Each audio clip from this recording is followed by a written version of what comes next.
এই বন্ধু বান্ধবের পাল্টে পেরি বেটা আমার গ্রামে সাথে এলো। হ্যাঁ, লেখাপড়াও বেটা ঠিক মতন করছে না, আজ আসুকহীন। হ্যাঁ, দেখি আমার বেটাকে আবার আমি শহরে পাঠাই দেবো লেখাপড়া করার জন্য।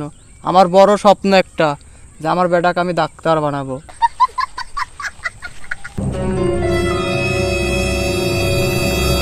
তুই আজ আমার সাথে যাইসনি দোষ, আব্বাস যা পরিস্থিতি বিস্তারিত দোষ, আজ মাথাটা খুব হটকে কাপ। তার একদিন আসিস দোষ। তাই বলছ? হ্যাঁ দোষ, তুই এপাতি তোর বাড়ি চলি যা দোষ। মানে আমার আব্বাক যদি আমি চেক দিতে যাই, মানে আমারই জানের উপর দেওয়া যাবে দোষ। ঠিক আছে। হ্যাঁ দোষ, এলেই তো আমি শহর থেকে গ্রামে লিয়ে আসিনি, আমার ছেলেটা গ্রামে লিয়ে আসি তো নষ্ট হয়ে গেল। কোন আজে বাজে ছেলেপিলির সাথে ঘুরছে, ঘুরে আমার ছেলেটা নষ্ট হয়ে গেল।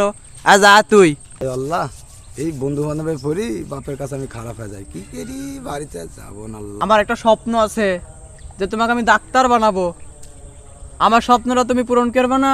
আব্বা ডাক্তার হলে কি গ্রামে এসে বন্ধু বান্ধবের সাথে ঘোরা যাবে না বলছো? আরে বেটা তুমি ঘুরো, টোটো করি তো সারাদিন বেড়াও। কে আব্বা, আমি কি হাঁটা শিখিনি তুমি মনে করছো? হাঁটা শিখিছো গো বেটা, হাঁটা শিখিছো। আমি কি বলছি তুমি ছোট আছো? ছোট না থাকলেও ছেলেপিলির সাথে হিসাব নিসাব করে চলতে আমি হবে। বড় হয়নি তুমি বলছো? বড় তো হয়েছো রে আব্বা। আব্বা আমি কাল কি কিন্তু চলে যাবো শহরে বুঝছো?